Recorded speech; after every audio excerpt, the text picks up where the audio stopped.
আল্লাহকে জানাই দিয়ে বলবে ভাই তোমার হাবিবের পক্ষে কিয়ামত পর্যন্ত আমরা থাকবো থাকবো থাকবো ইনশাআল্লাহ। নবীর অপমানে থাকবে তোমার মন, মুসলিম নয় মুনাফিক তুমি নবীজির দুশমন। নবীর প্রেমে জীবন দেবে কে আছো নওজোয়ান, তাকবীর তুলে সিংহ শাবক হও তুমি আগুয়ান। তোমার বুকে ইমানের বল জবানে আল কুরআন, ভয় কাঁপে কাপুরুষ সব আর নরা ধ্বংসয়কার।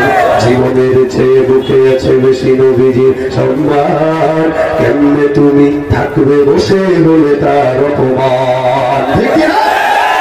সাচ্চা মুসলমান ইমান তোমার ঘর, নবীর প্রেমে জাগ্রত তুমি নির্ভীক পালোয়ান।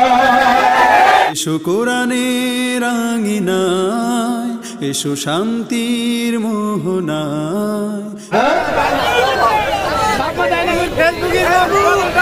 আচ্ছা, এই দেশে আমাদের এই বাংলাদেশে জেনা ব্যভিচার বাড়ার পিছনে একটা কারণ আছে, যেটা কারণ হইলো সময় মতো বিয়ে না দেওয়া। কি খুশি এরা বিয়ে করার জন্য কত খুশি। আজ আমাদের হাসান ভাইয়ের দায়িত্ব দিবেন, মোটামুটি নেতৃস্থানীয় লোক যারা আছে চেয়ারম্যান সাহেবের দায়িত্ব দিবেন, ধরে ধরে এক একটা বিয়ে করে দিবেন। একটা না দুইটা? একটা আগে একজন হাত তুলছে, দুইটা। একটাই করতে পারে না, দুইটা হাত তুলে। আচ্ছা, সময় মতো যদি বিয়ে হইতো, দিহান আর আনুষ্কার জন্ম এই দেশে হইতো না। আমাদের দেশে 18 বছরের আগে বিয়ে করা রাষ্ট্রীয় আইনে জায়েজ নাই, মাগার 18 বছর আগে ফিরিত ঠিকই জায়েজ। এই জন্য আমরা বলতে চাই 18 বছরের আগে যদি বিয়ে জায়েজ না থাকে, কোনো প্রকার প্রেম প্রীতিও জায়েজ থাকার কথা না। প্রেম প্রীতি বন্ধ করেন, তাই না? বিবাহ একটা সময় আছে, ওই সময়টা যে বিবাহ করবেন কোনো সমস্যা নেই। কিন্তু আমাদের দেশে 30 বছর হয়ে যায় কোনো বিয়ে করে। কেন জানেন? এই কারণে বিয়ে করেন, খাওয়াবে কি? এখনো নিজের পায়ে দাঁড়াতে শিখি না। তাহলে কার পায়ে দাঁড়ায়? বান্দরের পায়ে দাঁড়ায় নাকি নরকের পায়ে দাঁড়ায়? আল্লাহ পাক বলেন ইয়াকুলু ফুকারা আইয়ুনিহিমুল্লাহু মিন ফাদলি, কেউ যদি গরীব থাকে আর বিয়ে করে, আমি আল্লাহ আমার দয়ায় তাকে ধনী বানায় দেব। আচ্ছা, আল্লাহর দেয়া আয়াত কি সত্য না মিথ্যা? সব মানেন, এটা যদি না মানেন ঈমান থাকবে? তাহলে জোয়ান যারা আছেন, অল্প বয়সে বিয়ে করার কথা বলি নাই, সময় যখন হবে বিয়ে করে ফেলবেন। এই সময়টা কি 40 বছর হবে? মোটামুটি 25 বছর বয়সে বিয়ে করছে। আপনি 25 বছরেই করেন।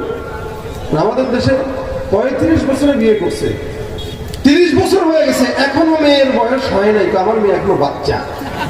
আমি গত 3 বছর না 4 বছর আগে এক মাহফিলে গেছি, ওখানে সভাপতি, আজকের সভাপতি সামনে, ওখানে সভাপতি না, মাহফিলে খাবার দাবারের পরে আমার বলতেছে, হুজুর আমার বাচ্চা মেয়েটা আপনার খুব ভক্ত, আপনাকে একটু দেখবে, গজল গজল শুনে। তো স্বাভাবিকভাবে বাচ্চারা একটু ভক্ত হয়। আমার ছেলে একটা আমার প্রতিদিন বলে, আব্বু আমি কিন্তু তোমার অনেক ভক্ত, দিয়ে আমার ছেলে যাবা না। কালকে থেকে জ্বর আসছে খুব, 103-4 ডিগ্রি আজকে বলবো, দোয়া করে আল্লাহ যেন সুস্থ করে। আমি সারাদিন কালকে থেকে তার মা খাওয়াইতে পারে নাই, আমি তাকে খাওয়াই দিলাম। তুমি মা খাওয়াইলো তুমি খাইলে না, আমি খাওয়াইলাম তুমি খাচ্ছ। আমি যে তোমার ভক্ত এই কারণে। তুমি ভক্ত হইলেও কি না ভক্ত হইলেও কি, আমি তোমার বাপ, এটাই তো সত্য। এখন এই সভাপতি সাহেব বলে, আমার মেয়েটা ভক্ত, তো একটু আপনি দেখবে, আপনাকে বাচ্চা মানুষ, ঠিক আছে নিয়ে আসেন। বাচ্চা মেয়েকে হিজাব টিজাব পরায় নিয়ে আসছে আমার সামনে, অবস্থা এমন যেন কন্যা দেখার জন্য আমার সামনে আসছে। আমি ওনাকে বললাম, মেয়ে দেখার পর ঠিক আছে, আচ্ছা ওনাকে কিন্তু বড় মানুষ পাঠায় দেন ভিতরে। কেন বুঝুন, মেয়ে এখনো ছোট, আমাকে কি বলে আপনার অনার্সের ফার্স্ট ইয়ারে ঘুরতেছে। আচ্ছা, বাপ মার কাছে সন্তান তো আজীবনই না বলে, ঠিক না? আমার বাপে, আমার মায় এখন আমার একটা বাবু, এমনই খাইছি বাড়িতে মা ঘোরা, এমনই খাইছি। আমাকে মনি ডাকেন কি? আপনি আমার চোখের সামনে দুটো সন্তান ঘুরে দেখেন না, এখনো মনি। আর বাপ মার সামনে তো আজীবন সন্তান মনি, কিন্তু একটা তো বয়স আছে। বয়স যদি 35 বছরে বিয়ে করে, আমাদের দেশের মানুষদের আরেকটা স্বভাব হইলো বিয়ের পরে সাথে সাথে সন্তান নেয় না, মিনিমাম 5-7 বছর পরে নেয়। ঠিক আছে, বিয়ে করছে 35 বছরে, সন্তান নিচে 40 অথবা 42 অথবা 43 বছরে নেবে। এতদিন সন্তান নেয় নাই, কারণ ঘোরা লাগবে তো, কক্সবাজার হানিমুনে যাওয়া লাগবে না, সাজেকে যাবে, কক্সবাজার যাবে, কুয়াকাটা যাবে, আরো কি কি জায়গায় সেগুলো যাবে। এখন 45 বছর যখন হয়েছে, এখন চিন্তায় আসছে, আরে এখন একটা সন্তান দরকার, এখন সন্তান নিতে চায়, মাগার আল্লাহ তো আর সন্তান দেয় না। এখন সন্তান যখন আল্লাহ দেয় নাই, এখন যায় মাজারে যায় বলে বাবা গো একটা সন্তান কি দিবেন? বাবাও তো সেই কোয়ালিটির বাবা। বাবা ডাক দিয়ে বলে আচ্ছা তোমার বিবির আমাদের দরবারে একদিন রেখে যাও, সু মুক্তার সু কালাকুতার গু সন্তান আসলে নাই। এই সন্তান দেওয়ার মালিক কি বাবা না আল্লাহ? গিরি আর মাজার পূজা চলছে দেশটা জুড়িয়া, সেরকি আর ভণ্ডামিতে দেশটা গেছে ভরিয়া। গাজার কলকি টান মারিয়া, গাজার কলকি টান মারিয়া দেখায় খাজার সার। ওরা শিক্ষিত শয়তান, ওরা শিক্ষিত শয়তান, ওরা শিক্ষিত শয়তান, ওরা শিক্ষিত শয়তান। নাই আল্লাহর দম খাজারা দিয়ে আল্লাহ শেষ নাকি? আর খাজার দম নবীরে দিয়ে নবীও শেষ। আর যা কিছু পাবেন খাজার দরবারে না? নাউজুবিল্লাহ বলেন। একটা হামুদ খায় কেন? 32 সালের আনসার চালাইতে পারবেন নবী ভাইরা আমার। এই কারণে বানান ভোকাল বানান, গেইন কমান। আমি তো বুঝি, আমি এখানে বসলে দরকার ছিল, এরকম বাস করতে সমস্যা নেই। সে ঠিক করুন, ঠিক করেন একটু দুষ্টামি করলাম। হ্যাঁ হ্যাঁ দেন, আপনি ভোকালটা একটু বাড়ান, মনিটরে একটু রিভাব দেন, হালকা রিভাব দেন মনিটরে, একটু ভোকালটা বাড়ান। আলহামদুলিল্লাহ। আমার গলা টানতেছে, আপনি এটা ঠিক করেন, কেমনে পারেন করেন। আপনাদের কষ্ট হচ্ছে না তো? আলহামদুলিল্লাহ। হ্যাঁ না না না, আওয়াজে বলেন না, জোরে বলেন। এই তো এটা ঠিক আছে।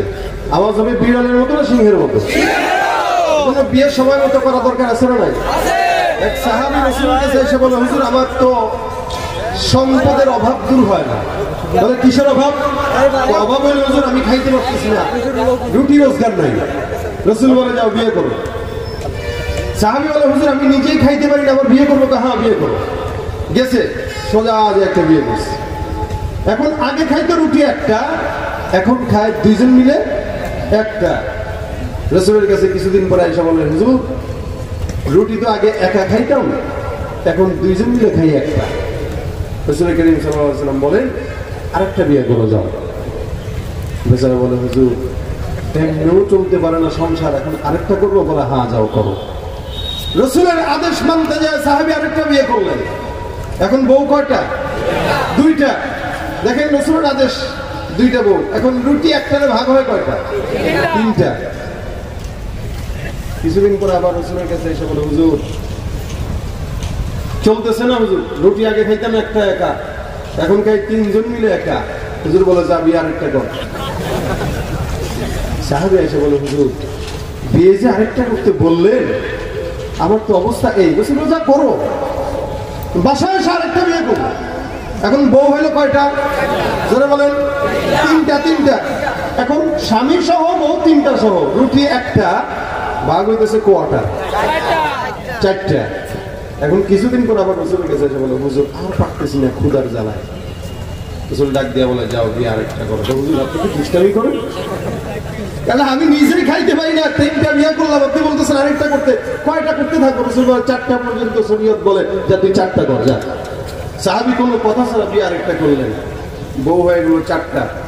লাস্টে যেই বউটা ছিল এই বউটা আবার সেলাইয়ের কাজ জানতো, ব্যাগ সেলাইতে পারতো, টুপি সেলাইতে পারতো, বিভিন্ন জামা কাপড় সেলাইতো।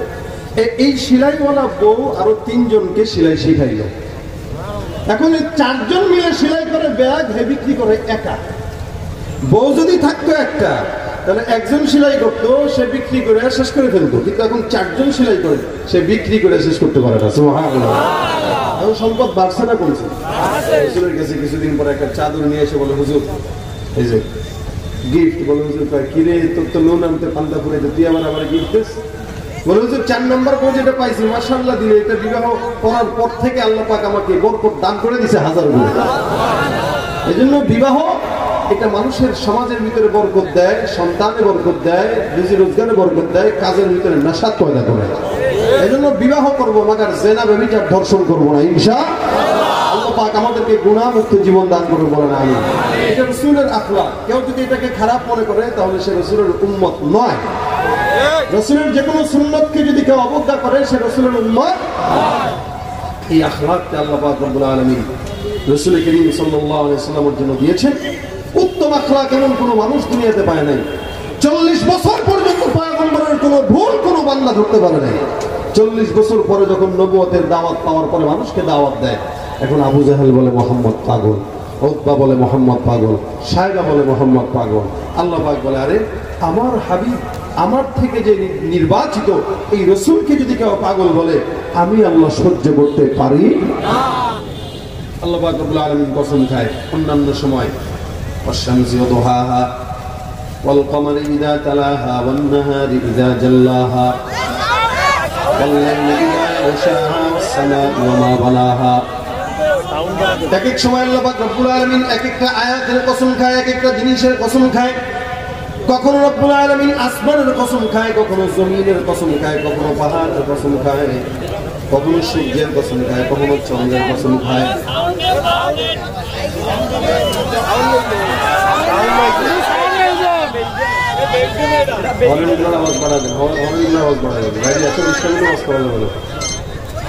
এই সেটআপটা হচ্ছে কনসার্টের সেটআপ। এই সেটআপটা আজকে দেওয়া উচিত হয়নি আপনাদের, এটা আগামীকাল দেওয়ার কথা। আজকে ওয়াজে এই সেটআপ চলে না, এটা শিখেন। এটা চ্যানেল 32 আনছেন, বুঝলেন না? এমনি শুনেন, ওরা ঠিক করতে থাকুন। হরেন বাড়ান, টোটাল আউটপুটের হরেন বাড়ান। আর বক্স আনবেন মিনিমাম 5 পেয়ার, আনছেন 1 পেয়ার, 1 পেয়ার দিয়ে কিচ্ছু হয় না। ঠিক আপনারা করেন না, এটা কমিটিরও কিছু বলতেছে, এই কমিটিরা বুঝে নাই। এখানে বক্স যে দুইটা দিছে, এই দুইটা এই মাহফিলের 4 হরেন বাড়ানো আছে। তাহলে আওয়াজ পায় না কেন? আওয়াজ ঠিকই পাচ্ছে সবাই, আপনি কথা বলুন।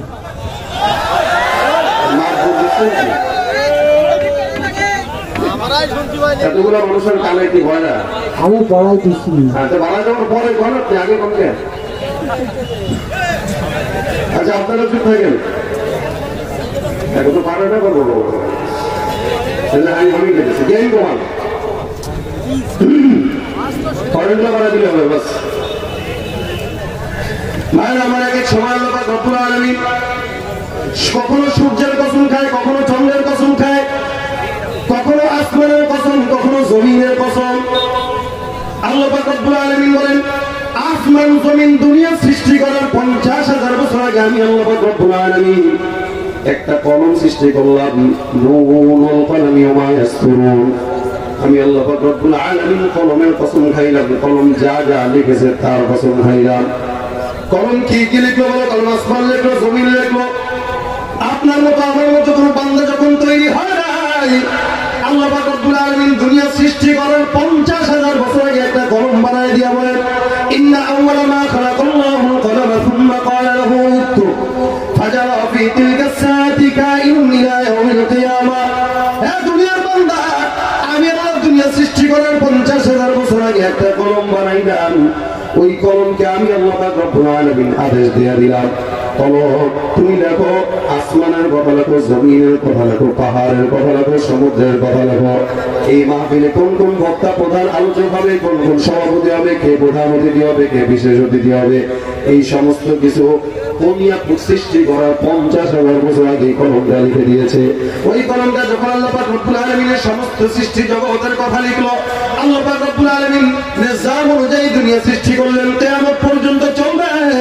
আল্লাহ পাক রব্বুল আলামিন দুনিয়া সৃষ্টি করার পর এখন জবান দিয়া বলেন, আল্লাহ পাক কসম খেয়ে বলেন, ওয়াল কলামি ওয়া মা ইয়াসতুরুন। আসমান আর জমিনের কসম, জান্নাত জাহান্নামের কসম, দুনিয়া সৃষ্টির কসম, এই জিন্নাতের কসম, পয়গম্বরের কসম। আমি আল্লাহ পাক রব্বুল আলামিন সমস্ত কিছুর কসম খাইলাম একটা জিনিসের কারণে। এই জিনিসটার কারণটা কি জানেন নাকি? রব্বুল আলামিন বলেন, মা আনতা বিনি'মাতি রাব্বিকা বিমাজনুন। আল্লাহ পাক রব্বুল আলামিন বলে, বান্দা আমি আল্লাহ পাক রব্বুল আলামিন ঘোষণা করলাম, মক্কার কাফের বেঈমান আমার পয়গম্বরকে আঘাত দিয়া কথা বলে, মুহাম্মদুর রাসূলুল্লাহ কি বলে, পাগল। 40 বছর পর্যন্ত পয়গম্বরের কোনো খুঁত কেউ ধরতে পারে নাই। আল্লাহ রাসূলকে 40 বছরের পর যখন আমি আল্লাহ পাক রব্বুল আলামিন দ্বীনের দাওয়াত দেওয়ার জন্য দায়িত্ব দিলাম। রাসূলকে ডাক দিয়া বললাম, পয়গম্বর আপনি নবুয়তের দায়িত্ব পালন করেন। পয়গম্বর আপনি জায়গায় জায়গায় মানুষের সামনে যায় ইসলামের কথা বলেন। আল্লাহ পাক রব্বুল আলামিন ডাক দিয়া বলে, হে আমার পয়গম্বর, আপনাকে যারা পাগল বলে আমি আল্লাহ তাদের জবাব দেওয়ার জন্য বললাম, মা আনতা বিনিয়ামাতি রাব্বিকা বিমাজনুন। দুনিয়ার জিন্দেগিতে যারা আমার পয়গম্বরকে পাগল বলে, আমি আল্লাহর রহমতে আমার পয়গম্বর পাগল না। যারা আমার রাসূলকে পাগল বলে তাদের বাপ দাদা 14 গোষ্ঠীরা পাগল। ওলামা ইকরামকে যারা পাগল বলে তারা পাগল, তাদের বাপ পাগল, তাদের 14 গোষ্ঠী পাগল। নামাজীদেরকে যারা পাগল বলে তারা পাগল, তাদের 14 গোষ্ঠী পাগল। মুসলমান কোনদিন পাগল না। মুসলমানদেরকে যারা সন্ত্রাস বলে তারা সন্ত্রাস, মুসলমানদেরকে যারা জঙ্গি বলে তারা জঙ্গি। চুরি করে নিজেই সামনের দিকে দৌড়ায় বলে চোর চোর চোর চোর। মুসলমান ইহুদি খ্রিস্টানরা মুসলমানদেরকে নির্যাতন করে, ফিলিস্তিনে করে, বসনিয়ায় করে, আরাকানে করে, কাশ্মীরে করে, সব জায়গায় আমার মুসলমানদেরকে নির্যাতন করে ইহুদি আর খ্রিস্টানরা। আর দিন শেষে পত্র পত্রিকার পাতায় আমাদের নামেই জঙ্গিবাদ আর সন্ত্রাসের তকমা লাগায়। আমরা বলতে চাই, মুসলমান কোনদিন সন্ত্রাসের জাতি ছিল না, থাকবেও না, ঠিক কিনা? মুসলমান জঙ্গি নয়, তবে মুসলমানের পিঠ যখন দেয়ালে ঠেকে যায় ইসলামের জন্য, রাসূলের ইজ্জত রক্ষার জন্য বুকের তাজা রক্ত দিতে কয়লার নাম দেয় কিঞ্চি দেরি করে না।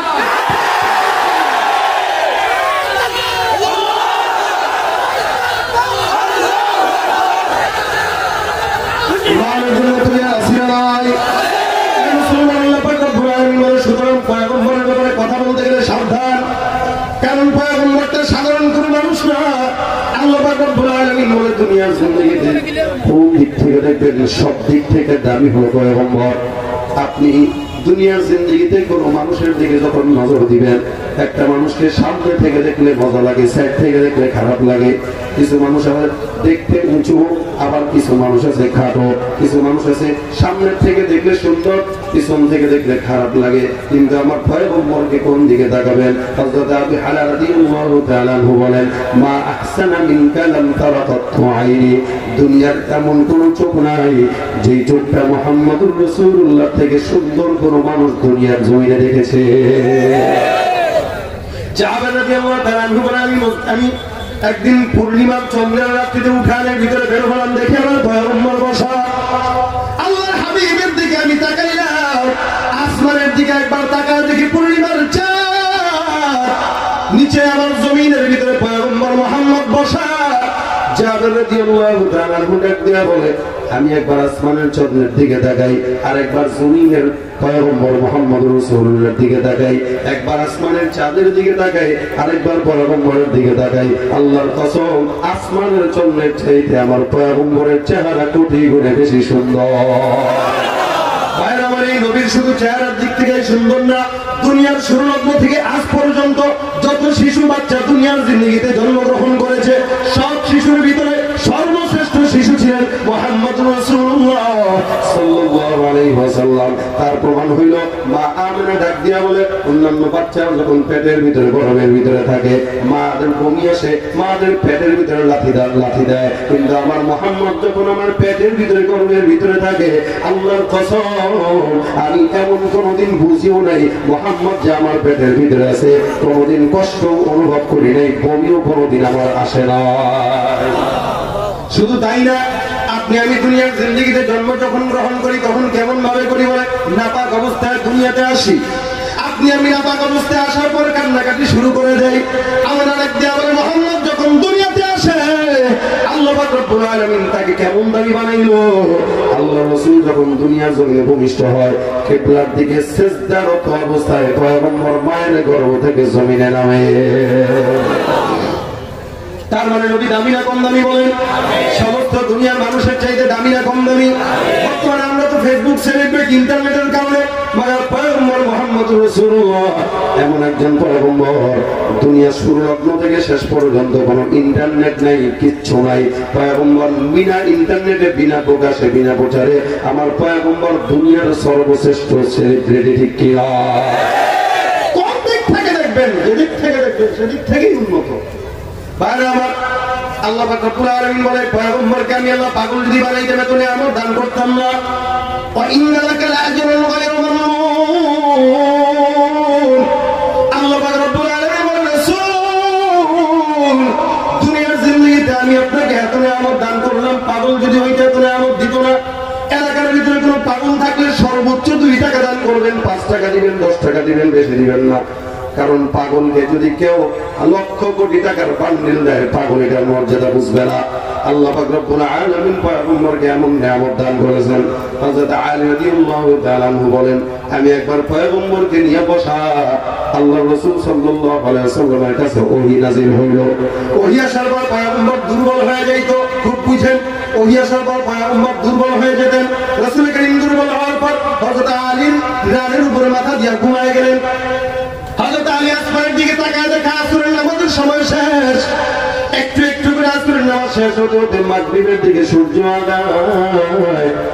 আলী বলেন, আমি রাসূলকে ডাক দেব, আমার সাহস নাই, কারণ পয়গম্বরের ঘুমের ভিতরে ব্যাঘাত ঘটলে আল্লাহর হাবিব কষ্ট পাবে। যার কারণে একবার ডাক দেওয়ার চিন্তা করে আর 30 বার পিছায় যাই। এমন করতে করতে আমি তাকায় দেখলাম সূর্যটা পশ্চিম আকাশে ডুবে গেল। আমি কিছুক্ষণ পর পয়গম্বরের মাগরিবের ওয়াক্ত যখন চলে আসলাম, রাসূলকে ডাক দিয়ে বললাম, ইয়া রাসূলুল্লাহ, এই যে উঠলেন, মাগরিবের ওয়াক্ত হয়ে গেছে, আপনি ঘুম থেকে উঠে গেলেন। পয়গম্বর আসরের নামাজ তো আমিও পড়ি নাই, আপনিও পড়েন নাই। আল্লাহ রাসূল, আপনি যদি দয়া করেন, আল্লাহর কাছে একবার যদি চান, আপনি পয়গম্বর চাইলে হয় না এমন কোন দুনিয়াতে নাই। কারণ পয়গম্বরের দোয়া আর আল্লাহর দয়ার মাঝখানে কোনদিন কোনো পর্দা থাকে না। রাসূল করিমকে আলী বলেন, ডাক্তার হুজুর, আপনি একটা কাজ করেন। বলে কি? আপনি তো আল্লাহর কাছে দোয়া করেন না, সূর্যটা যেন আসরের ওয়াক্তে ফেরত চলে আসে। সুবহানাল্লাহ, আস্তাগফিরুল্লাহ। আচ্ছা, এই আপনারটা ছোট না বড়? বহুত বড়। আপনারা সকল দুনিয়ার মানুষ মিলে যদি আমরা বলি আজকের মাগরিবের ওয়াক্ত আবার ফির আসুক, আসবে? আলী বলেন, আমি রাসূলকে বললাম, হুজুর আল্লাহর কাছে বলেন না সূর্যটা আবার আগের জায়গায় চলে আসে। রাসূল বলে, হাতটা আসমানের দিকে। আল্লাহ, আলী কি বলে শুনছেননি? আমি চাইলে বলে আবার সূর্যটা আগের জায়গায় যাবে। আল্লাহ একটু দেন না সূর্যটা আগের জায়গায় ফেরত। আমিও নামাজ পড়ি নাই, আলীও পড়ে নাই, একটু দিয়ে দেন, আমার আসরের ওয়াক্তটা ফেরত দেন। আলী বলে, আমি রাসূলের দিকে খালি তাকায় রইলাম, জবান দিয়ে এই কথা বেরোইতে দেরি বাগান সূর্যটা একটা আসরের ওয়াক্তে আবার ফেরত আসছে। মোহাম্মদ হামিদ হামদে খুদা বস, খুদা মদহে আফরিন মুস্তফা বস, जहाँ तक है रुबूबियत खुदा की, वहाँ तक है रिसालत मुस्तफा की। আল্লাহ পাক অযথাই কিন্তু পয়গম্বর আলী সাল্লাল্লাহু আলাইহি ওয়াসাল্লামের প্রশংসা গায় নাই। ইন্নাল্লাহা ওয়া মালাইকাতাহু ইউসাল্লুনা আলান নবী ইয়া আইয়ুহাল্লাযীনা আমানু সাল্লু আলাইহি ওয়া সাল্লিমু তাসলিমা। আল্লাহ পাক রব্বুল আলামিন বলেন, আমি আল্লাহ পাক রব্বুল আলামিন ঘোষণা করলাম, দুনিয়ার জিন্দেগিতে তোমরা যারা বান্দারা আছো, আমি আল্লাহ পাক রব্বুল আলামিন নিজে, আমি আল্লাহ পাক পয়গম্বরের প্রশংসা গাই, আমার সমস্ত ফেরেশতারা আমার পয়গম্বরের প্রশংসা গায়। আর তোমরাও যদি মুমিন হয়ে থাকো, আমি আল্লাহ আদেশ করলাম, দুনিয়ার অন্য কোনো নেতা, অন্য কোনো মানুষ, অন্য কোনো পীর, অন্য কোনো মানুষের কাছে স্লোগান দেওয়ার দরকার নাই। আর একমাত্র স্লোগান যদি দেওয়া লাগে, বিশ্ব নবী মুহাম্মদুর রাসূলুল্লাহর নামে স্লোগান চলবে, ঠিক কি না? এই মুসলমান আল্লাহ পাক রব্বুল আলামিন রাসূলকে যেমন সম্মানিত করেছেন মানুষ হিসেবে, আখলাকের দিকে আল্লাহ পাক রব্বুল আলামিন পয়গম্বরকে উঁচু আখলাক করেছেন। পাগল যদি বানাইতো আল্লাহ পাক রব্বুল আলামিন এত নিয়ামত আল্লাহ পাক রব্বুল আলামিন পয়গম্বরকে দিতেন না। আল্লাহ বলেন, ইন্নাকা লাআলা খুলুকিন আযীম ফাসাতুবসিরু ওয়া ইউবসিরুনা বিআইয়িকুমুল মাফতুন। পয়গম্বর, যারা আপনাকে পাগল বলে আপনি মনে রাখবেন, অচিরেই প্রকাশ হয়ে যাবে আসলে পাগল কারা। আপনিও দেখবেন, তারাও দেখবে। এই মুসলমান, এই প্রমাণ ইতিহাস প্রমাণ করে এতদিন পর্যন্ত ইসলামের বিপরীতে নমরুদ ফেরাউন কাজ করেছে, জিততে পারে নাই, ঠিক কিনা? আবু জাহল চেষ্টা করেছে, জিততে পারে নাই। আজও যারা নাস্তিক মুরতাদ বেঈমানের বাচ্চারা ইসলামের ক্ষতি করার চেষ্টা করে, কিয়ামত পর্যন্ত ইনশাআল্লাহ ইসলামের ক্ষতি করতে পারবে না। ইসলামের দায়িত্ব কার হাতে? রাসূলকে সাল্লাল্লাহু সাল্লাল্লাহু আলাইহি ওয়াসাল্লামকে আল্লাহ পাক রব্বুল আলামিন নবুয়তি দিয়া হাজারো মানুষের ভিতরে নবুয়তের দায়িত্ব পৌঁছায় দিলেন। যদি পাগল হইতো আল্লাহ পাক রব্বুল আলামিন এত বড় দায়িত্ব দিতেন না। সারা দুনিয়ার মানুষ যদি পয়গম্বরের বিরুদ্ধে কথা বলে, আল্লাহর কসম আমার পয়গম্বরের এক বিন্দু পরিমাণ ইজ্জত সম্মান কমবে না, ঠিক কিনা? মুসলমান ইসলামের বিরোধিতা করে আগেও টিকতে পারে নাই, ফেরাউনও টিকতে পারে নাই, নমরুদ টিকতে পারে নাই, বর্তমান আবু জাহেলের চেলাচা মুন্ডারাও টিকতে পারবে না। নমরুদ তো আমাদের জাতির পিতা ইব্রাহিম আলাইহিস সালামকে পশমপ্রাইতে পারে নাই। আমরা সেই ইব্রাহিম পয়গম্বরের সন্তান, ঠিক কিনা বলে? আগুনে ফেলাইছে নমরুদ, বিশাল বড় আগুনের গর্ত করে ফেলাইছে। কেন? বলে নমরুদ আল্লাহর কথা বলে এই কারণে।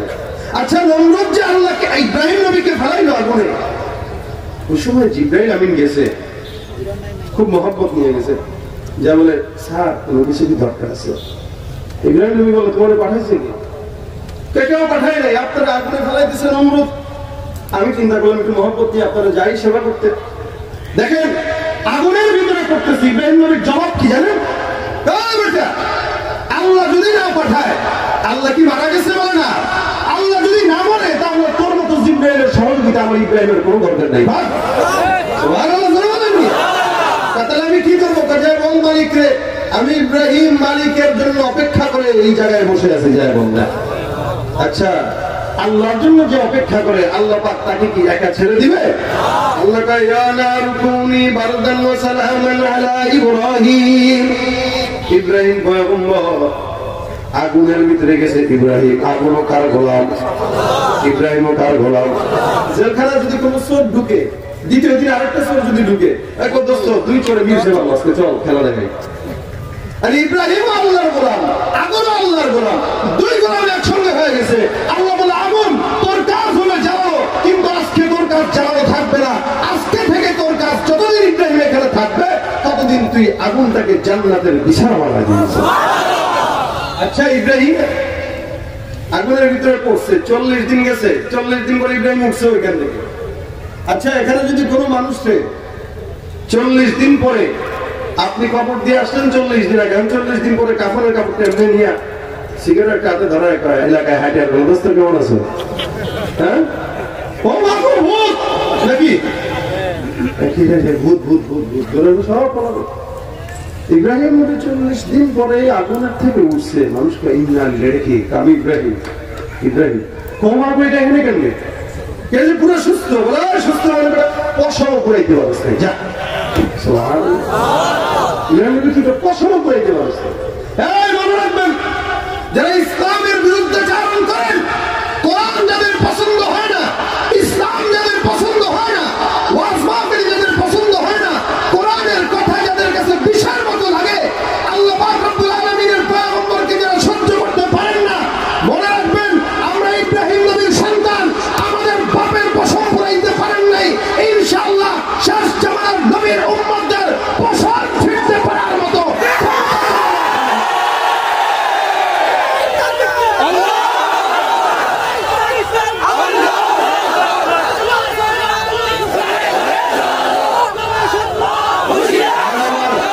রাগ করতেছেন কেউ? রাগ করতেছেন কেউ? আমাদের এই কথাগুলো যারা ইসলাম বিদ্বেষী তাদের জন্য, ঠিক না? দল ভিন্ন করতে পারি, মাগার সবাই এক নবীর উম্মত। আমাদের দল ভিন্ন হওয়ার কোনো সমস্যা নাই, মানে এক আল্লাহর গোলাম। কোনো দলাদলির দরকার নাই, কে যেই দল করুক করুক, কোনো সমস্যা নাই। ইসলামের ব্যাপার যখন চলে আসবে, প্রত্যেকটা মানুষ এক ইসলামের ছায়া তলে চলে আসবো। ইসলামের ছায়া তলে তারপরে বিজয় ইনশাআল্লাহ আমাদের মাথায়। আমরা সেই নবীর উম্মত, আমরা ইব্রাহিম পয়গম্বর নূহের সন্তান। আমাদের বাপকেও কিচ্ছু করতে পারে নাই, আমাদেরকেও পারবে ইনশাআল্লাহ। ইব্রাহিম নবীরা যখন আগুনের ভিতরে ফেলায়, তখন একটা ব্যাঙ এসে প্রস্তাব করছে, কারণ সব মানুষগুলো ইব্রাহিম নবীর বিরুদ্ধে, একটা মানুষও করতে না। এই ব্যাঙটা এসে প্রস্তাব করছে, আচ্ছা বলেন ব্যাঙের শিশু কত? এক ফোঁটা বলি, আরো তো অম হইতে পারে না। এই ব্যাঙ এসে শিশু করলো। ইব্রাহিম নবীর এই অবস্থা, ব্যাঙের এই অবস্থা দেখে প্রশ্ন করেছে, ব্যাঙ তুই যে প্রস্তাব করলি কি লাভ হইল? আল্লাহ, এই জায়গায় তো একটা মানুষকেও দেখলাম না ইব্রাহিমের পক্ষে, সব ইব্রাহিমের বিরুদ্ধে। আমি চিন্তা করলাম, মালিক আপনি পেরেশানি করেন না, দুনিয়ার সব মানুষ যদি ইব্রাহিমের বিরুদ্ধে যায়, আমি ব্যাং ইব্রাহিমের পক্ষে দ্বারা এখানে শিশু করে দিয়েছি। আচ্ছা, ইব্রাহিমের এই অগ্নিকাণ্ডের ভিতরে ব্যাঙের শিশু কি কোনো কিছু হয়েছে?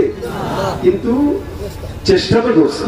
আচ্ছা, আমার রসুলকে ফ্রান্সের ওই বদমাইশটা রসুলের ব্যঙ্গ চিত্র করেছে। আচ্ছা, আমরা আন্দোলন করেছি না করি নাই বলেন? আমাদের আন্দোলনে কি রসুলের সম্মান কমছে না বাড়ছে? না, না, বাড়ানো নাই কোনো। কারণ রসুলের সম্মান চিরঞ্জীব সত্যের উপরে। আমি আন্দোলন করলাম কি না করলাম কি, রসুল তার সম্মানে আজীবন উপদিষ্ট থাকবেন, ওখানেই রসুলের সম্মান থাকবে। আমার মতো লাখান্দা বান্দা আন্দোলন করলেও কি না করলেও কি, কিন্তু মনে রাখবেন রসুলকে নিয়ে ব্যঙ্গ করে আর আপনি ঘরের ভিতরে সোফার ভিতরে এসির বাতাস খায় খায় বলেন থাক ওটা হুজুরের কারবার, আমার কারবার না। আমি বলবো আপনি রসুলের কথা অনুযায়ী খাঁটি মুমিন হতে পারেন নাই। আমরা ওই ইব্রাহিম নবীর সেই কুয়ার ভিতরে প্রস্রাব করা ব্যাঙের মতো এক কথাই ওই তার সাথে তাল মিলিয়ে বলতে চাই, আমার রসুলকে নিয়ে ফ্রান্স কেন, দিল্লি কেন, আমেরিকা কেন, আফ্রিকার জঙ্গল থেকে নিয়ে যদি কেউ রসুলের আখলাকের উপরে বিন্দু পরিমাণ বেইজ্জতি করার কোন চেষ্টা করে, বাংলার আপামর জনতা, সাক্ষীরা, পারুলিয়ার এলাকার মানুষরা ইনশাআল্লাহ কলেজে পড়ুক, ভার্সিটিতে পড়ুক, রাজনীতি করুক, ডাক্তারি করুক, ব্যবসা করুক, এরা ঘরের ভিতরে নাকে তেল দিয়ে ঘুমাতে পারবে না ইনশাআল্লাহ। যেখানে যদি কেউ আমার রসুলকে ব্যঙ্গ করে, এই এলাকার সন্তানেরা কাপড়ের কাপড় নিয়ে আল্লাহকে জানায় দিয়ে বলবে ভাই তোমার হাবিবের পক্ষে, আল্লাহকে জানায় দিয়ে বলবে ভাই তোমার হাবিবের পক্ষে কিয়ামত পর্যন্ত আমরা থাকবো থাকবো থাকবো ইনশাআল্লাহ।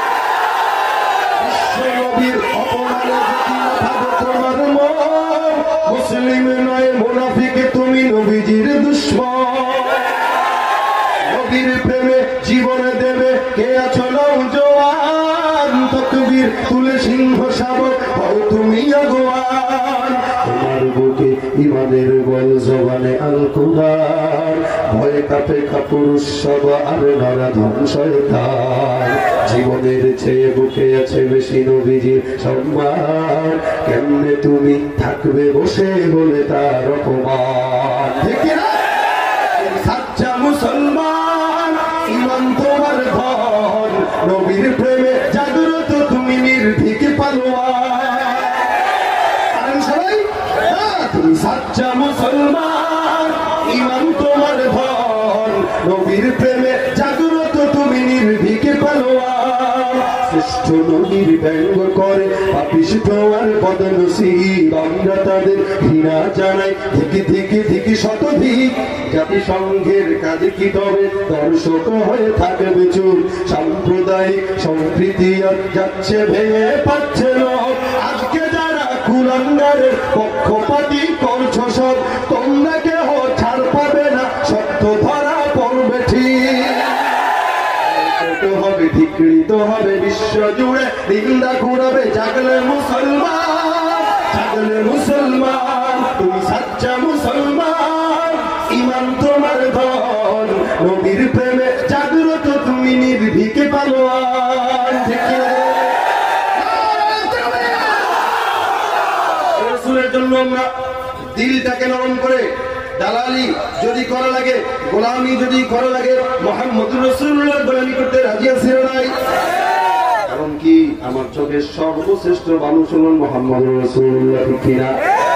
দুনিয়াতে যত বড় মানুষ আসুক, আমার বাপও যদি হয়, রাসূল বলেন লা ইউমিনু আহাদুকুম হাত্তা আকুনা আহাব্বা ইলাইহি মিন ওয়ালিদিহি ওয়া ওয়ালাদিহি ওয়ান নাসি আজমাইন। বাপ মা এর চাইতেও যদি আমি রসুল তোমার কাছে মহব্বতের না হতে পারি, সারা দুনিয়ার মানুষের কাছ চাইতেও যদি আমি রসুল মহব্বতের না হতে পারি, রসুল বলে সে প্রকৃত মুমিন হতে পারলো না। ভাইরা আমার, আল্লাহ পাক রব্বুল আলামিন মুআজিজাতুন নবী বানাইলেন। অন্যান্য নবীরা দুনিয়ার জমিনে ছিলেন যতদিন, কিতাবগুলোর মুআজিজা ছিল ততদিন। নবীও নাই, কিতাবও নাই, উম্মতও নাই।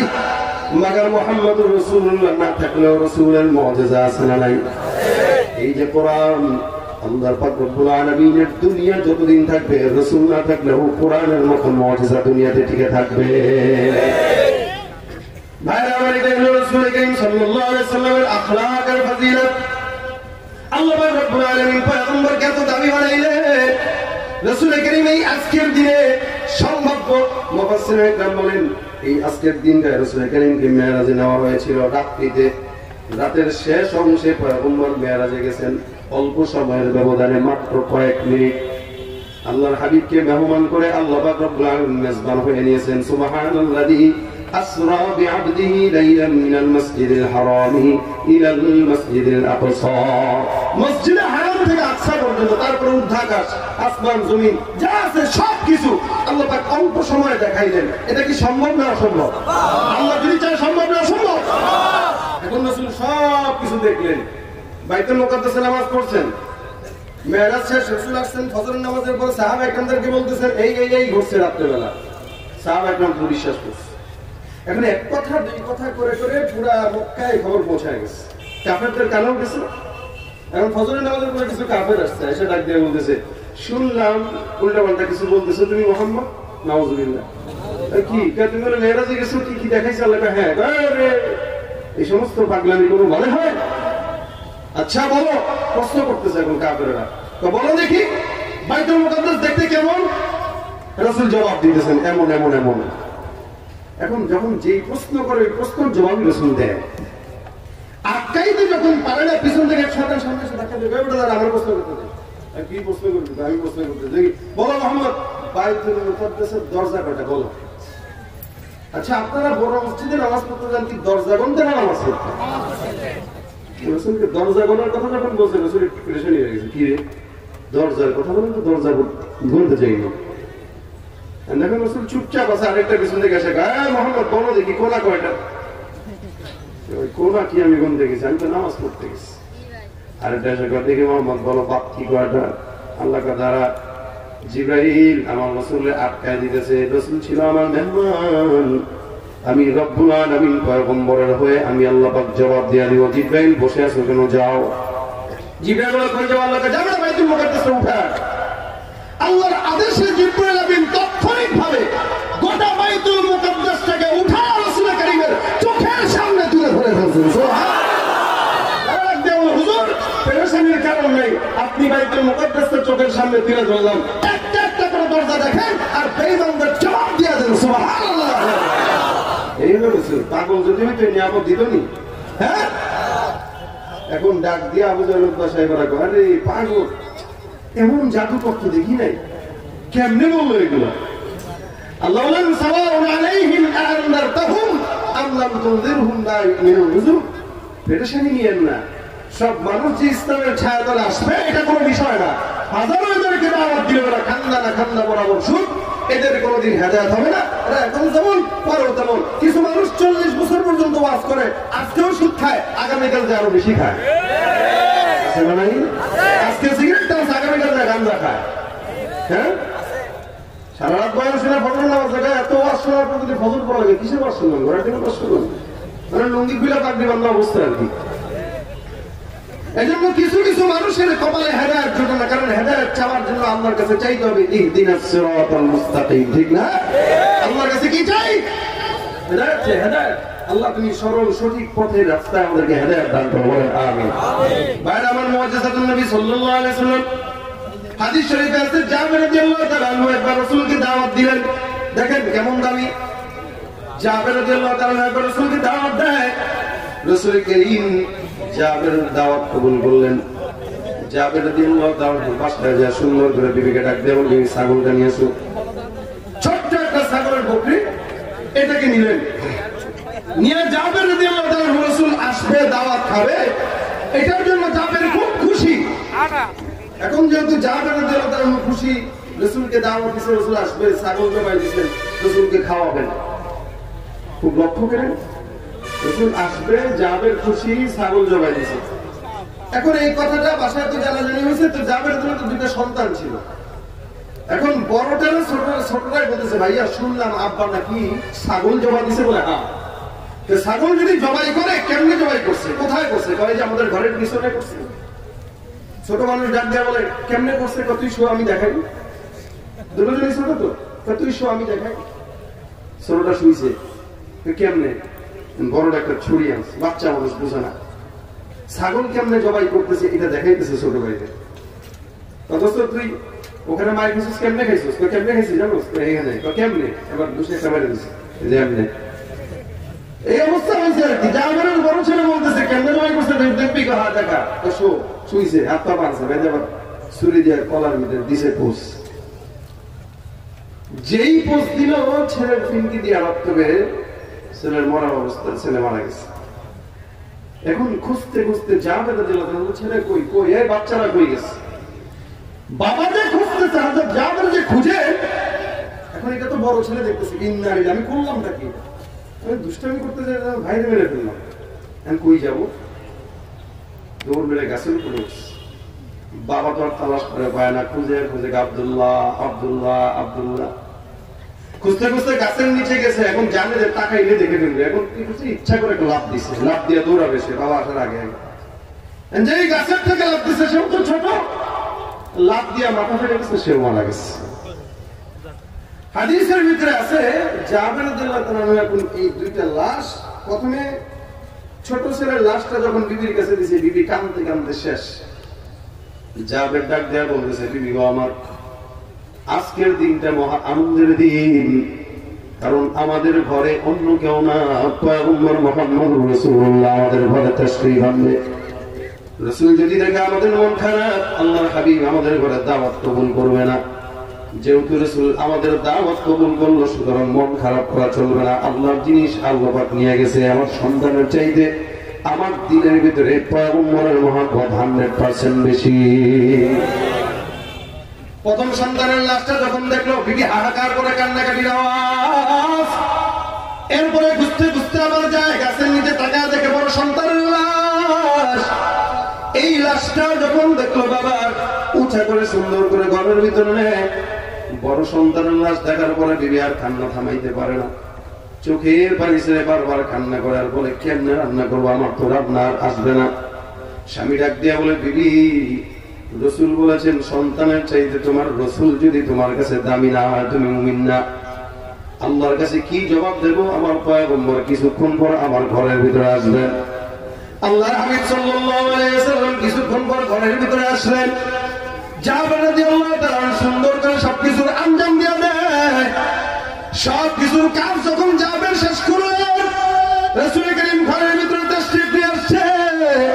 আল্লাহর হাবিব সাল্লাল্লাহু আলাইহি ওয়াসাল্লাম ঘরের ভিতরে আসার পর জাবের ডাক দিয়ে বলে, হুজুর খাবারটা গ্রহণ করেন। রাসূল খাবারটা গ্রহণের জন্য সুন্দর করে বসে আছেন। এদিক দিয়ে কিছুক্ষণ পর জিবরাইল ফেরেশতা চলে আসেন। এসে ওহী নাযিল করে ডাক দিয়ে বলে, ইয়া রাসূলুল্লাহ আপনি কই? আল্লাহ পাক রব্বুল আলামিনের তরফ থেকে আপনার জন্য একটা আদেশ এসেছে। আদেশটা কি? বলে, জাবেরের দুইটা সন্তানকে ছাড়া আপনি আজকের মেহমানদারি গ্রহণ করবেন না। জাবেরের ছেলে কি জীবিত না মৃত? হ্যাঁ, ঘুমান নাকি? জাবেরের ছেলে দুইটাই মৃত। এদিক দিয়ে রাসূলকে বলতেছেন, রাসূল আপনি জাবেরের ছেলে ছাড়া খাবেন না। জাবের রাদিয়াল্লাহু তাআলা ডাক দিয়ে বলে, ইয়া রাসূলুল্লাহ আপনি খাবার গ্রহণ করেন। রাসূল বলে, তোমার সন্তানদেরকে ডাকো। বাচ্চা দুইটা সন্তানকে ডাক দিয়ে আমি রাসূল নিজে হাতে তাদেরকে খাওয়ায় দেব। জাবের বলে, ইয়া রাসূলুল্লাহ দয়া করে আমার সন্তানরা ঘুমাইতেছে, আপনি একটু খেয়ে নেন, আমি পরে তাদেরকে খাওয়ায় দেব। জাবেরের বুকের ভিতরে তাজা খুন বল, কি বলে, শরীরের ভিতরে একটা দোলা দিয়ে দিতেছে। রাসূল যে কথা বলতেছে, রাসূলের সামনে কিভাবে আমি নিজেকে লুকাই? চোখের পানি ছেড়ে কান্দে আর বলে, ইয়া রাসূলুল্লাহ আপনি মেহেরবানি করে খেয়ে নেন। আল্লাহর হাবিব ডাক দেয়া বলে, তোমার সন্তান ছাড়া আজকের মেহমানদারি চলবে না। জাবের ডাক দেয়া বলে, ইয়া রাসূলুল্লাহ আমার বিবি তাদেরকে পরে খাওয়াবে। হযরত মুহাম্মদ রাসূলুল্লাহ সাল্লাল্লাহু আলাইহি ওয়াসাল্লাম ডাক দেয়া বলে, জাবের রে, এখানে মেহমানদারি যখন করার জন্য আমি বসলাম, আর আল্লাহ পাক রব্বুল আলামিন আসমান থেকে জিবরাইলকে দিয়ে পাঠায় একটা আদেশ দিয়ে দিয়েছে, আমি পয়গম্বর যেন তোমার দুটা সন্তানকে না রেখে এখানে যেন খাবার গ্রহণ না করি, ওদেরকে নিয়ে যেন আমি আজকে দুপুরের খাবারটা খাই। আল্লাহ পাকের আদেশ আমাকে অমান্য করতে বলবো না। জাবের তুমি তোমার দুইটা সন্তানকে ডাক দাও। জাবের রাদিয়াল্লাহু তাআলা কাঁদতে কাঁদতে সবগুলো ঘটনা বর্ণনা করেন। হুজুর আমার সন্তানরা মারা গেছে, ইন্তেকাল করছে, একটার গলা কাটছে ছুরি দিয়া, সম্ভবত আরেকটা লাফ দিয়ে ওখান থেকে পড়ে গেছে। আল্লাহ পাক রব্বুল আলামিনের পয়গম্বরকে সবকিছুই তো রাসূল করিম সাল্লাল্লাহু আলাইহি ওয়াসাল্লামের মাধ্যমে জিবরাইলের মাধ্যমে জানানো হয়েছিল। জাবের রাদিয়াল্লাহু তাআলা বলেন, ইয়া রাসূলুল্লাহ, ঘটনা তো এইটা যে আপনি মুহাম্মদ রাসূলুল্লাহ দেখতে বলে যাবে, কই তোমার সন্তান মারা যায় নাই, ঘুমাইছে, তাদেরকে যা বলো আল্লাহ পাক রব্বুল আলামিনের হাবিব বলেছে, আমার সন্তানেরা তোমাদেরকে না নিয়ে পয়গম্বর আজকের দুপুরের খাবার গ্রহণ করবে না। সুতরাং তোমরা চলো, পয়গম্বর মুহাম্মদুর রাসূলুল্লাহ তো জাহানের বাদশা তোমাদেরকে খাবারের জন্য ডাকতেছে, যাও এটা বলো না তোমার সন্তান। জাবের রাদিয়াল্লাহু তাআলা কান্দে, জাবের বিবিও কান্দে, চোখের পানি ছেড়ে কান্দে, সন্তানদের মাথা তুলে বলে, বাবা আমার পয়গম্বর তোমাদের জন্য অপেক্ষমান, তোমরা কোথায় চলো? আল্লাহ রাব্বুল আলামিনের তরফ থেকে আদেশ আসছে, পয়গম্বর যেন তোমাদেরকে না নিয়ে পয়গম্বর যেন খাবার না খায়। এরে সন্তান, উঠো উঠো উঠো, পয়গম্বর মুহাম্মদুর রাসূলুল্লাহ তোমাদেরকে খাবারের জন্য ডাক দেয়। আল্লাহ পাক রব্বুল আলামিনের মুজিজা পয়গম্বরের জন্য জাবের রাদিয়াল্লাহু তাআলা মাথার সামনে যখন ডাক দেয়, আল্লাহু আকবার চিৎকার দিয়া দুইটা সন্তান রাসূলের প্রেমের সামনে দৌড় দিয়া হাজির হয়ে গেছে। সুবহানাল্লাহ, জবান খুলে বলেন এই নবীর উম্মত আমরা গর্বিত না অগর্বিত জেনে বলেন, এই নবীটাই হলো আমাদের পয়গম্বর। আমরা যদি বুঝতাম রাসূলকে গালি দিতাম কিনা জেনে বলেন। আল্লাহর হাবিব জাবের দুইটা সন্তানকে নিয়ে খাবার খায়। আল্লাহ পাক বলে, এই নবীকে যারা পাগল বলে তোমরা শুনে রাখো, ফাসাতুবসিরু ওয়া ইবসিরুন বিআইকুমুল মাফতুন, তোমাদের ভিতরে পাগল কারা, এরা অবিচেই কচিরেই দেখবে পয়গম্বর, তুমিও তাদেরকে দেখবা। যারা পয়গম্বরকে পাগল বলে, যারা মুহাম্মদুর রাসূলুল্লাহ আখলাকওয়ালা উম্মতদেরকে পাগল বলে, মনে রাখবেন আমরা পাগল না, রাসূল পাগল না। আমাদেরকে যারা পাগল বলে তারাই পাগল, তাদের বাপ-দাদা সদ্য গোষ্ঠী পাগল। কতই পাগল বলে হুজুরের দ্বারা জানাজার নামাজ সহিহ হয় না, কতই পাগল গুলো লাস্টে জানাজা দেওয়ার জন্য মাদ্রাসায় হুজুরের কাছে আসা লাগে, ঠিক কিনা? সাফাবাজি কইরা টের পাওয়া যায়, মাগার বাস্তব জীবন কিন্তু আলাদা। যতই বলেন ইসলাম আমিও বুঝি, কোরআন আমিও জানি, কিন্তু যত বড় ইঞ্জিনিয়ার হন, ইমামতির জন্য আপনার কাছে চাকরি দিবে না, ঠিক কিনা? আমি যত গরিব হই না কেন, ইমামতির জন্য আমি হুজুর এই সামনে নামায় দিবে। এই মুসলমান, এই কারণে খবরদার বলি, জঙ্গি কাদেরকে বলো, মৌলবাদ কাদেরকে বলো, উগ্রবাদ কাদেরকে বলো, রাসূলের আখলাক পালন করতে যায় যদি কোটিবার জঙ্গি হওয়া লাগে, জঙ্গি হতে হতো। মেরে পরে কানে আজান কি দেয়নি, তুমি মৌলবাদী ছাড়া হওনি। জন্মের পরে কানে আজান কি দেয়নি, তুমি মৌলবাদী ছাড়া হওনি। আবার মরণের পরে জানাজা পড়াবে, তখন কোথায় পালিয়ে যাবি? বিদ্রোহী বিপ্লবী মৌলবাদী কেন জঙ্গিবাদী? মনে করে ওই হনুমান, দাড়ি টুপি দেখলেই তালেবান, মনে করে। দেখবেন বাসের ভিতরে 10 জন যদি একসঙ্গে পাগড়ি টুপি মাথায় দিয়ে ওঠেন না, কিছু মানুষ আছে হা করে তাকায় থাকবে, কে কি জানি উঠছে। আপনারাও যদি প্যান্ট ছিঁড়ে টাইপের কোন ব্যাগ করলে দেখেন, আপনারাও হা করে তাকায় থাকবেন। যদি বলে ভাই তাকায় আছেন কেন, আপনি বলবেন চিন্তা করতেছি চিড়িয়াখানার দরজা কবে খোলা ছিল, কি ঠিক না? এমন আখলাক পালন করে, প্যান্টের সামনে ছিঁড়া, মাথায় ছিঁড়া, পাছায় ছিঁড়া, এলাকায় ছিঁড়া। এলাকার চাষি দেখা বলে, কি বাবা বাবা অ্যাক্সিডেন্ট হয়েছে কোন জায়গায়? বলে কিসের অ্যাক্সিডেন্ট? Honda accident. তো কেন? ওই যে রাম ছিঁড়া, বসুন্ধরা সিঁড়ি থেকে ছিঁড়া পাই যাওয়া গেছে 3000 টাকা দিয়ে। আছে না নাই? চুল রাখে এরকম স্মৃতিসৌধের মতো চোখা, আবার চুলের ভিতরে পাথরের ডিজাইনও করে, আছে না নাই? মুসলমান মুরব্বীরা দেখে আর কয় আগের মতো আর শান্তি এলাকায় নাই, কারণ জামানা নাকি পাল্টায় গেছে। আসলে রাসূল বলেন, লা তাসুব্বুদ দাহরা ফাইন্নাল্লাহা হুয়াদ দাহর, জামানাকে গালি দিয়ে লাভ নাই, জামানা পরিবর্তন করেন কে? আল্লাহর হিসাবটা বড় বেগতিক হিসাব, জানেন? টাকার মালিক হবা, কিন্তু তারপর ভালো করতে পারবো না। অনেক টাকা আছে, কোটিপতি, অনেক বড় শিল্পপতির মেয়ে, টাকায় দেখেন একটু একটা গেঞ্জি আর হাফ প্যান্ট পরে রাস্তায় ঘুরতেছে। আল্লাহ কয় টাকা থাকলেই যে পড়া যায় না, এর দিকে থাকবে, এটা বড় লোক হইলে এটা ফকির নেই, ঠিক কি না? রমজান মাস আসতেছে, যাকাতের টাকা জমাবেন, জমা এদেরকে দান করে বলবেন ভাই আপনার তো কাপড় শর্ট পড়ছে, যাকাতের টাকাটা আপনারা দিন আমাদের কাপড় কিনা। এই ঠিক কিনা ধরে বলুন কি হাল। ওলামা একরামদেরকে আল্লাহ টাকা কম দিল, মুমিনদেরকে টাকা কম দিল, আলহামদুলিল্লাহ সিরা কাপড় পরায় না, ভালো কাপড় পরায়। প্রত্যেকদিন মাছ গোস্ত আলহামদুলিল্লাহ আল্লাহ খাওয়ায়। খালি মনে করছেন টাকা কামাইলে মাছ গোস্ত খাওয়া যায়? বহুত কোটিপতি আছে, ডায়াবেটিস হয়ে রয়েছে, তা খাইতে পারে না, ঠিক না? খাওয়ানোর মালিক কে? পড়ার মালিক কে? রিজিক দেয় আল্লাহ। রাসূলের আদর্শের ভিতরেই শান্তি। আজকে আমাদের সমাজের যুবক ভাইরা রাসূলের আখলাক পালন করে না, এরা পালন করে মেসি আর নেইমারের আখলাক। মেসি কেমনে চুল লাগছে এটা ভালো মতোই জানে, কিন্তু মুহাম্মদ রাসূলের চুলটা কেমন ছিল এটা তার জানা নাই। কি ঠিক কি আছে বলেন? এই জন্য আমরা রাসূলের উম্মত হয়ে কি আমরা গর্বিত না অগর্বিত? গর্বিত। তাহলে মুখে দাড়িটা কই বলেন? হ্যাঁ, এই যে কতগুলো মানুষ আসছেন, কত মানুষের মুখে দাড়ি নাই। রাসূলের উম্মত যদি নিজেদেরকে দাবি করেন, আমাদের ওস্তাদ আমাদেরকে বলেছিলেন যে কেউ যদি রাসূল 24 ঘন্টা গুনাহ কামাইতে চায় সে যেন দাড়ি কামাই করে। দাড়ি যদি কেউ কাটে এটার গুনাহ 24 ঘন্টা গুনাহে জারিয়ার মতো হইতে থাকে। কেন জানেন? ও নামাজ পড়লেও গুনাহ লেখা হয়, ও রোজা রাখলেও গুনাহ লেখা হয়, ও রাসূলের রওজায় জিয়ারত করতে গেলেও আল্লাহ পাক গুনাহ লিখে দেয়। কেন?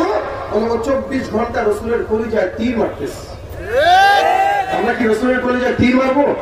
জবান খুলে বলেন। রাসূলের উম্মত নিজেদেরকে দাবি করি। কোন কোন উম্মতটা আছেন জবানের ভিতরে দাড়িটা উঠাইতে পারেন নাই, আজকের মাহফিলে নিয়ত করবেন ইনশাআল্লাহ আজকের এই মাহফিলের পর থেকে জবানের দাড়ি আর কোনোদিন ব্লেড লাগাবো না। কারা কারা আছে নিয়ত করে হাত তুলেন। জবান খুলে বলেন না? নারে তাকবীর, নারে তাকবীর। হাত তুলছেন কিন্তু মনে রাখবেন, এই হাত যদি কবুল না হয় বুঝতে পারতেন নিয়ত খারাপ ছিল, আপনি ভালো নিয়তে হাত তুলেন নাই। একটা মানুষ, একটা যুবক যদি আজকে গাড়িওয়ালা হয়ে যায় ইনশাআল্লাহ আজকে মাহফিলটা সার্থক, ঠিক না? মাহফিল আজকে সার্থক। খালি ওয়াজ রাত 12টা-1টা পর্যন্ত করেন না, ওয়াজ না। ওয়াজ হইল শোনার পরে আমল করেন না ওয়াজ। এই বললাম 40 বছর পর্যন্ত ওয়াজ শুনতেছে কিন্তু এখনো সুদ ছাড়তে পারে নাই, ঘুষ ছাড়তে পারে নাই, দুর্নীতি ছাড়তে পারে নাই, এখনো মানুষের জায়গা চুরি করা ছাড়তে পারে নাই। আছে না নাই? তাহলে ওয়াজ শুনে লাভ কি? এখান থেকে যা শুনলাম ওইটার উপরে যদি আমল করে যেতে পারি, একটা মানুষ আমল করলে আজকে এই লক্ষ টাকার প্রজেক্টটা ইনশাআল্লাহ আল্লাহর কাছে কবুল হবে, ঠিক কিনা? আমাদের ওস্তাদরা ভাই, আমরা এমন নবীকে পেয়েছি যেই নবীর সুপারিশ ছাড়া কোন নবীর উম্মত জান্নাতে যেতে পারবে না। যেই নবী জান্নাতে যাওয়ার আগে কোন নবীর উম্মত জান্নাতে যেতে পারবে না। আমরা যাওয়ার আগে কোন নবীর উম্মতটা জান্নাতে যেতে পারবে না। আমরা সেই নবীর উম্মত। আমাদের ওস্তাদ আমাদেরকে দর্শে শিখাইছিলেন যে বাবারা যদি রাসূলের সাথে সম্পর্ক গাঢ় করতে চাও তাহলে একটা আমল বেশি বেশি করবা, সেটা হলো দুরূদ শরীফের আমল। কিসের আমল বলেন? আচ্ছা, দুরূদ শরীফ পড়তে সময় লাগে বেশি, বড় দুরূদ আছে, ছোট দুরূদ আছে। আল্লাহ পাক রব্বুল আলামিন রাসূল শিখায় গেছেন সাল্লাল্লাহু আলাইহি মান সাল্লা আলাইহি সালাতান ওয়াহিদা সাল্লাল্লাহু আলাইহি আশারা। একবার যদি কেউ দুরূদ পড়ে কয়টা রহমত? জোরে বলেন। 10টা। কেউ যদি রাসূলের উপরে একবার দুরূদ পড়ে আল্লাহ পাক 10টা রহমত নাযিল করে দিবেন। তাহলে আমরা এখানে যারা বসা আছি, গানের প্যান্ডেলে যাই, ওইখানে যাই, কোন জায়গায় যাই, অফিস আদালত করি, যাই কিছু করি না কেন, পুলিশ ভাইরা চাকরি করে, নেতারা রাজনীতি করে, ব্যবসায়ীরা ব্যবসা করে, যাই যাই কাজ করেন করেন, কোনো আপত্তি নাই। হাতের কাজ আছে, পায়ের কাজ আছে, জবানের আমাদের কোনো কাজ থাকে না। আমাদের জবানের কাজ আমরা একটা করে নেব, সেটা হলো যখন অবসর সময় পাই জবানটা ফিরা করবো কি সাল্লাল্লাহু, জবান ফিরে বলেন সাল্লাল্লাহু আলাইহি ওয়াসাল্লাম। কেউ যদি রাসূলের সঙ্গে সম্পর্ক করতে চায়, রাসূল বলেন সপ্তাহে একদিন নাম ঠিকানা সহ আল্লাহ রাসূলের রওজায় ওই বান্দার সওয়াবগুলো পৌঁছায় দেওয়া হয়। এখন আপনি যত বেশি পড়বেন তত বেশি আমল নামা আল্লাহ রাসূলের রওজায় চলে যাবে, আর যত বেশি রাসূল আপনাকে চিনবে তত আগে আগে আপনার জন্য সুপারিশ করে জান্নাতে নিয়ে যাবে। সুবহানাল্লাহ। এজন্য আজকে থেকে পার্বতী আমলটা করতে ইনশাআল্লাহ। আমরা তো জোয়ানরা যারা আছি মাশাআল্লাহ দিলে রাত্রেবেলা ঘুমানোর আগে তো ফেসবুকের আমল না করলে আমাদের ঘুমই হালো হয় না। আছে না নাই? ঘুমাইতেছেন আপনারা? হারান হয়ে গেছেন নাকি? ক্ষুধা লেগে গেছে? ফেসবুকের আমল করে না করে না? শুইলেই খালি ফেসবুক। এই যে টিপতেছে 2 ঘন্টা 3 ঘন্টা 4 ঘন্টা পুরো ফেসবুকটা এমন একটা জিনিস, এটা এমন একটা সংসদ হয়ে গেছে আমাদের। ফেসবুকটা এখন একটা আমাদের জন্য রাষ্ট্র হয়ে গেছে। আমি মনে করি এটা আমার একটা রাষ্ট্র, আমি রাষ্ট্রের প্রধানমন্ত্রী। বলে না কেন? আছে না নাই? যা মন চায় লিখতেছে, হুজুরের বিরুদ্ধে, নেতার বিরুদ্ধে, রাষ্ট্রের বিরুদ্ধে, অমুকের বিরুদ্ধে, যখন যেমন মন চাইতেছে তেমনি লিখতেছে। আরে বলো কোন জায়গায় কি লিখতে হবে এটাই তো বুঝে না। একদিন সেদিন দেখলাম ওই সিলেটের রোডে 2টা বাস অ্যাক্সিডেন্ট হচ্ছে সরাসরি। এখন একজন ভাই পোস্ট করছে যে আল্লাহ এই অ্যাক্সিডেন্টে যে সমস্ত মানুষরা মারা গেছে আল্লাহ তুমি তাদেরকে জান্নাত দাও। ওখানে বলেন তো কি কমেন্ট করা দরকার? যারা বলেন না আমি, তাহলে আপনারা বুঝছেন। ওখানে এক ভদ্রলোক কমেন্ট করছে সো নাইস। কি বুঝলেন না? এর কাছে খুব মজা আছে, এটাকে সো নাইস। তাহলে বলেন এই সমস্ত বড় কোন গাছে ধরে? বলে ফেসবুকের গাছে ধরে, ঠিক কিনা? বাংলাদেশে কত কিছু দেখার আছে, দেখতে গেলে শেষ হবে না। অল্প দেখো ভাই, পোলা মাইয়া জোয়ান বুড়া একই রোগে খাইছে ধরা, আধুনিকতার হাওয়া গায়ে লাগছে তা। সে যাই কিছু বলুক না কেন গায়ে লাগে না, আমরা কিন্তু চালাক জাতি মোটে ভয় পাই না। আমার দেশে ফেসবুক আছে আমরা বলদ না, আমার দেশে ফেসবুক আছে আমার দেশে ফেসবুক আছে আমরা বলদ না, আমার দেশে ফেসবুক আছে ঠিক না? ঠিক কারে বলে কিছুই জানে না, বড়দের সম্মান করা মানতে পারে না। একজনে একাধিক আইডি চালায় ভাই, ফেক আইডির নাম কত প্রকার তারও জানা নাই। যখন মরদ পোলা সাজে ফেসবুকেতে মাইয়া, আর মাইয়ারা সব পোলা হয়েছে ফেসবুক পাইয়া। কি এক আজব জামানাতে আমরা পড়লাম ভাই, আর কোনটা ছেলে কোনটা মেয়ে চিনার উপায় না। আগে দেবে না, আমার দেশে ফেসবুক আছে আমরা বলদ না, আমার দেশে ফেসবুক আছে আমরা বলদ না। লাইক কমেন্ট আর শেয়ারের দামটা অনেক বেশি, যে যত লাইক পায় সে হয় তত সেলিব্রিটি। আবার লাইক কমেন্টের ভিক্ষার ঝুলি নিয়া, মাসের ছবি দিয়া কইব আমি লেখেন নিয়া। বাসার ছবি দিয়ে লেখছে আমি না লিখে যাবেন না, এজন্য এগুলো ফেসবুকে ঢুকাবেন না, কারণ জুকারবার্গের ফলোয়ার সুযোগ কি আছে না? জুকারবার্গের ফলোয়ার সুযোগ কইরা দিছে, তাই ফ্রেন্ড লিস্টে না ঝুইলা থাইকা চুপচাপ থাকবা বসে। কালা মাইয়া ধলা সেইটা প্রোফাইলে ছবি, সেই ছবি দেখা পোলা পাঁচা হইতাছে ছবি। আসলে তো ফেক আইডি সব মাইয়ার আইডি না, পোলা চলতেছে আপনি নিজেও জানে না। কেউ আসেনি ধরা একটা লাগতো ধরা খাইছে এমন একটা নারী নাকি নারী বলা পুরুষ না মাঝামাঝি এই সুবিধা ফেসবুক দিছে আর কেউ দেবে না। আমার দেশে ফেসবুক আছে আমরা বলদ না, আমার দেশে ফেসবুক আছে আমরা বলদ না। যত প্রকার শত্রুতা সব বন্ধু সাইজা করে, অন্যের ভালো দেখে শুধু হিংসা চইলা মরে। পড়ালেখা কর্মকাণ্ড সবকিছু বাদ দিয়া, পিচ্ছি পোলা চালায় ফেসবুক গভীর মন দিয়া। দুই বন্ধুর মাঝে যদি ঝগড়া বিবাদ হয়, সরাসরি না কইয়া সব ফেসবুকে দেখ। ফেসবুক এখন সংসদ আর হাইকোর্ট হইয়া গেছে, আর বকলম সব বলদ গুলাই বিচারপতি হইছে। করে ঘোষণা আমার দেশে ফেসবুক আছে আমরা বলদ না, আমার দেশে। আচ্ছা, খেয়ালের কণ্ঠ, যুগান্তর, ইনকিলাব, প্রথম আলো, আগের মতো পত্রিকা সব চলে না তো ভালো। ফেসবুকে সত্য মিথ্যা সকল খবর আসে, উদয় কেন টাকা দিয়ে পেপার কিনবো নিছে। আর খবর এখন তৈরি হয় না, আমরাই তৈরি করি মনের মতো কইরা, তারপর খবর প্রচার করি। হোক বা মিথ্যা হোক না আমার দরকার না, আমি একজন সাংবাদিক, এটাই সান্ত্বনা। যদিও আমার লেখা থাকে হাজার ভুল, তবু আমি চলছি চলবো নির্মল চোর। ফেসবুক সেলিব্রিটি আমি কাউরে ডরাই না, আমগো দেশে ফেসবুক আছে আমরা বড় না, আমগো দেশে ফেসবুক আছে আমরা বড় না, আমগো দেশে ফেসবুক আছে আমরা বড় না, ফেসবুক থাকলে আমগো তো আর কিছু লাগে না। আচ্ছা ফেসবুকটা খারাপ না, এটা তো ভালো তাই না? সমস্যা হলো আমাদের চ্যানেলটা নিয়ে। আপনি কম্বলের নিচে মুড়ি দিয়ে কি ভিডিও খারাপটা দেখবেন না ওয়াজ দেখবেন হিসাব হলো আপনার। এই যে ক্যামেরা আছে, ক্যামেরা কি খারাপ? ক্যামেরা দিয়ে ভিডিও করবে যেটা এটাই খারাপ। ক্যামেরা দিয়ে গানের কনসার্টে ভিডিও করা যাবে, মাহফিলে ভিডিও করা যায়। দোষ হলো আমার খারাপ কাজের, দোষ ক্যামেরার না। ফেসবুক ছাড়া যেহেতু এটা সোশ্যাল মিডিয়াতে এটা প্রয়োজন, এখন সামাজিক যোগাযোগ বড় একটা মাধ্যম, দেশের উন্নতি হচ্ছে আলহামদুলিল্লাহ, সবকিছু বাড়তেছে।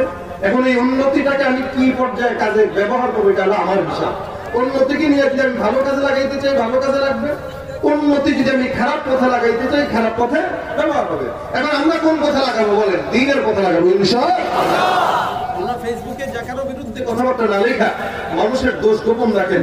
মানুষ যেই গুণাটা গোপনে করে গুণাটা গোপন রাখতে দেন, কারণ ওই গুণাটা আল্লাহ নিজে যেহেতু গোপন রেখেছে আপনি প্রকাশ করেন না। কারণ রাসূল বলেন কেউ যদি কারো দোষ গোপন রাখে কিয়ামতে আল্লাহও তার দোষ গোপন রাখবে। এখন আপনি আরেকজনের দোষ প্রকাশ করলেন তো আল্লাহ আপনারটা প্রকাশ করে দিবে। সুতরাং দ্বীনের দায়িত্ব মনে করে আরেকজনের দোষ প্রকাশ করা এটা কখনোই দ্বীনের দায়িত্ব না, এটা হারাম কাজ, গুনাহের কাজ, ঠিক না? এজন্য রাত্রেবেলা শুয়ে শুয়ে ফেসবুকের আমল বাদ দিয়া জবানে রাসূল করিম সাল্লাল্লাহু আলাইহি ওয়াসাল্লামের দুরূদের আমল করতে তৈরি আছি না ইনশাআল্লাহ। একবার করলে 10টা রহমত, আজকে থেকে নিয়ত করবেন, হুন্ডা চালাবেন জবানে দুরূদের আমল থাকবে। চায়ের দোকানে আছেন জবানে দুরূদের আমল করেন।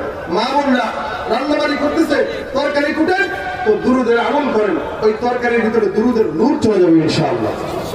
অল্প সময়ে আল্লাহ পাক রব্বুল আলামিন যে আলোচনাগুলো আমাদেরকে করার এবং শোনার তৌফিক দান করেছেন, আল্লাহ এই আলোচনার ভিতরে ভরপুর কামিয়াব বরকত দান করুন, সকলে বলেন আমিন।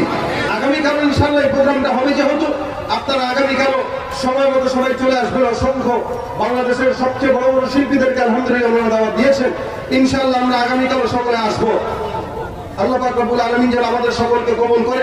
আমরা সকলে দুরূদ শরীফ পড়ি, আল্লাহুম্মা সাল্লি আলা সাইয়্যিদিনা ওয়া নাবিয়িনা ওয়া শাফিঈনা ওয়া হাবিবিনা মাওলানা মুহাম্মদ সাল্লাল্লাহু আলাইহি ওয়া আলা আলিহি ওয়া সবাই বসেন, সবাই বসেন, দোয়া না করে কেউ যাবেন না। আমরা দোয়া করব বিশেষ করে মনসুর আহমদের মাগফিরাত কামনা, যেহেতু আজকের এই মাহফিলটা আমরা জনতার জন্য দোয়া করতেছেন কেন শেষ দোয়াটা করে যান। আল্লাহুম্মা আনতা সালাম ওয়া মিনকা সালাম, রব্বানা যালামনা আনফুসানা ওয়া ইল্লাম তাগফির লানা ওয়া তারহামনা লানাকুনান্না মিনাল খাসিরিন। আয় আল্লাহ আজকের মাহফিলকে কবুল ও মঞ্জুর